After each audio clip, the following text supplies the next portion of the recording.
We back, and we got another one from my good old pal. Well, I'm not gonna say he my pal, but I just like watching this one politician out of Louisiana. He's a U.S. senator out of Louisiana, and that's right, John Kennedy.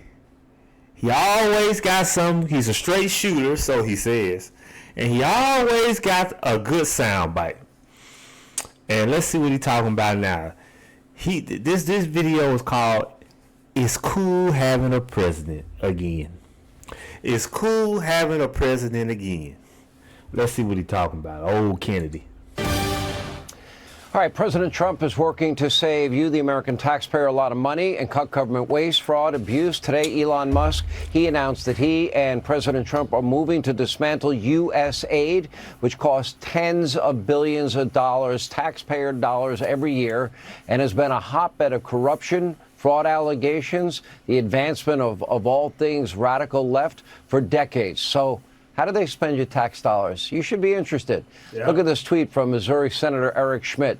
They spent a whopping $20 million on a Sesame Street show in Iraq, $56 million to boost Egypt and Tunisia's tourism, $40 million to build schools in Jordan, $11 million to tell Vietnam to stop burning trash. What? $40 million to build schools in Jordan? What about schools in Jersey? Huh? What about schools in, what's another city or state start with a J? What about the other cities in the U.S.? Hell, I'm from the Mississippi Delta, okay? Them schools down there, they need this money. That's the Mississippi Delta, one of the poorest areas in this country, okay? And they building school, $40 million in schools in Jordan. Are you freaking kidding me? Send that money down to the Mississippi Delta. $20 million for Sesame Street in Iraq. What the hell they need to know about Sesame? What kind of Sesame Street program they got on there? They must Big Bird showing them how to use an AK-47? Is that what's going on Sesame Street for Iraq? They got Big Bird on there showing them how to use an AK-47. They got Oscar the Grouch showing them how to put a landmine down. Oscar the Grouch on there talking about can you imagine Big Bird and the count on there? Big Bird on there talking about death to America. Death to America, boys and girls. That's what kind of Sesame Street they probably got going on down there in Iraq. $56 million to boost Egypt. And I don't even know how to pronounce that. They tourism. Egypt got the big ass pyramids. They just had Mr. Beast. They just got Mr. Beast to pay them a whole grip to film down there. Mr. Beast just put out a video in Egypt. They don't need that $56 million. Mr. Beast probably gave them that to film that stupid video he filmed.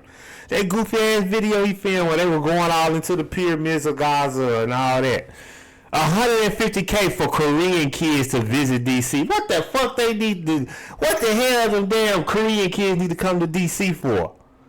Well, I take that back. There's nothing wrong with the Korean kids come visiting DC, but let them spend their own money. But $150K ain't that bad. $11 million to tell Vietnamese to stop burning trash. Are you effing kidding me? $11 million to tell the Vietnamese to stop burning trash? Well, that's some Biden junk right there, because Biden, I remember Biden talking about this, that the trash burning, it destroys the atmosphere, and I think he say his son died because he had black lung or something from the trash burning when he was in service or some crap. It's only the tip of the iceberg.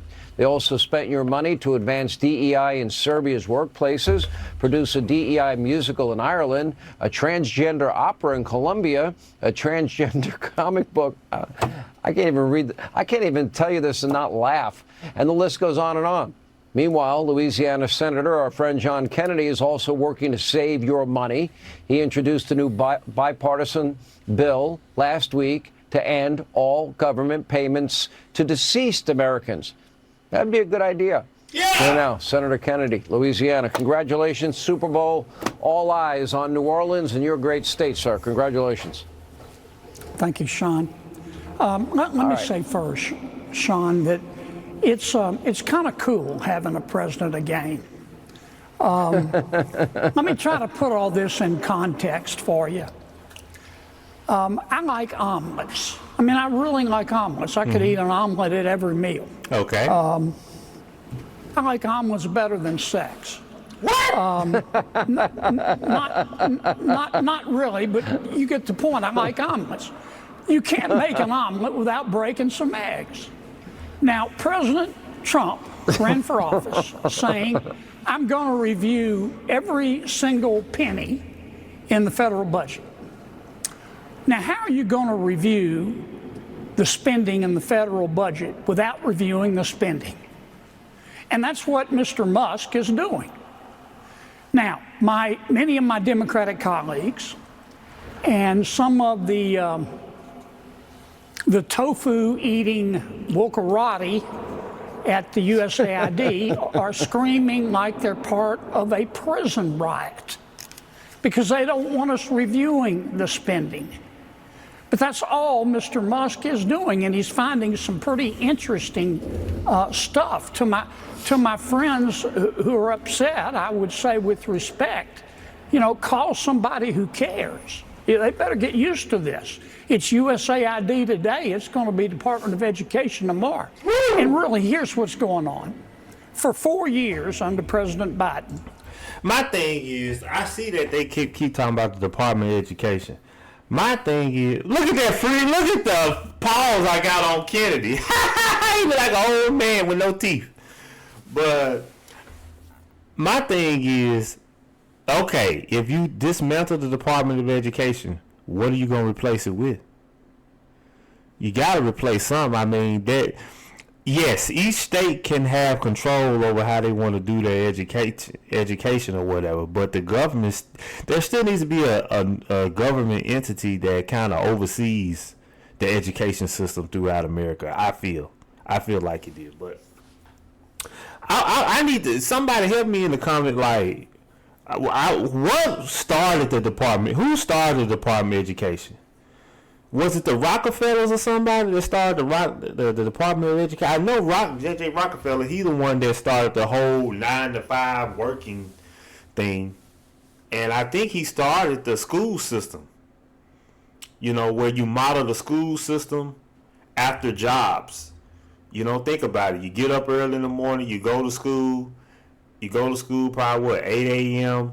You have a lunch in the middle of the day at school, and then you let out of school and you go home. Same thing with a job. You get up to the job, go to the job, 8 a.m. Then you take a break in the middle, a lunch break in the middle of the day, probably around 12 o'clock. Then you go back home.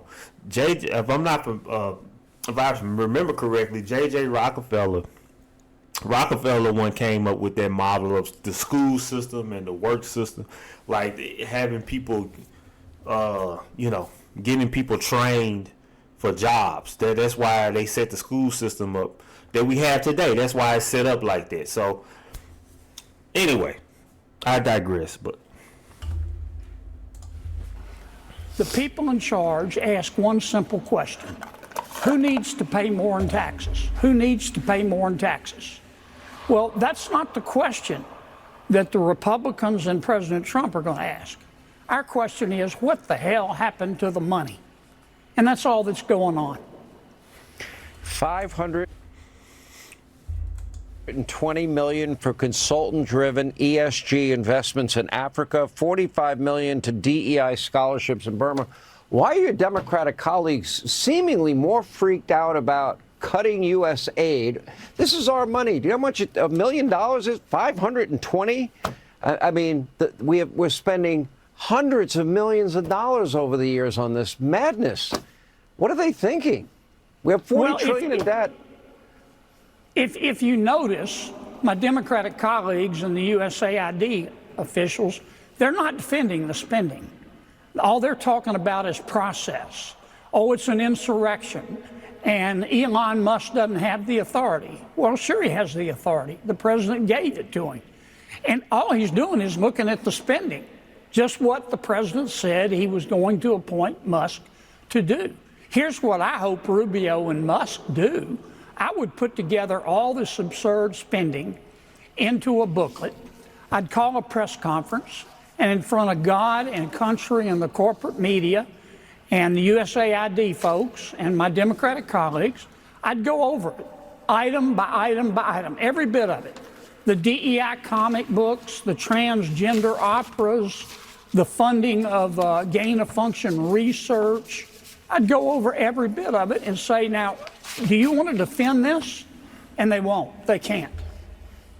They really can't. Let me shift gears a little bit and ask you about Kash Patel and Robert F. Kennedy Jr. Tulsi Gabbard picked up support from Senator Susan Collins today.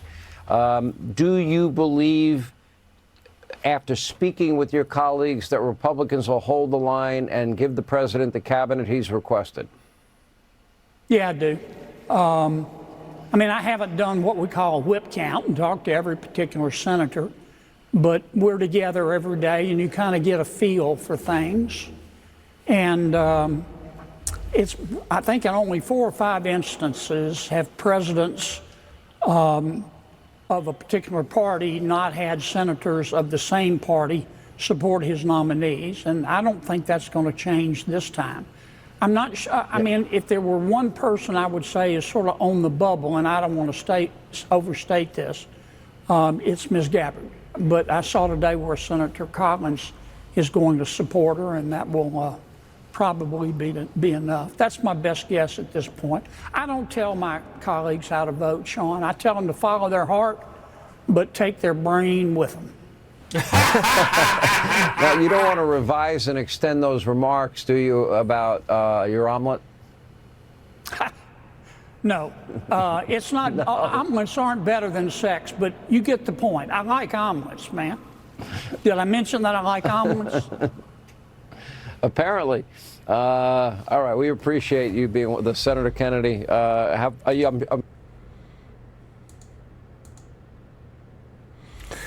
I like omelets too, Kennedy. I like omelets too. You know, they got Musk. He going in and highlighting all this spending and stuff that they doing, and all this bad spending that they do. I mean, who didn't know? I mean, newsflash: the government is bad with is not good at managing money. I mean, we all knew that, but I personally feel like my thing is, okay, you're cutting this money, you're cutting USAID and all that. What are you going to do with that money now? That's what I want to know. What are you going to do with that money? And there's a lot of things that can be done with that money. But what I would like to see is maybe they take some of that money and use it to stimulate the economy and cut a check to the people. Cut a check to the people, man. Some type of stimulus check or something for the people. That's what I would like to see them do with the money. And if you want to get the Foundation Black Americans back into the political, if you like us to start back participating in the political process, which you really need us to do, go ahead and cut that reparations check. Like Martin Luther King say, we coming to Washington to get our check.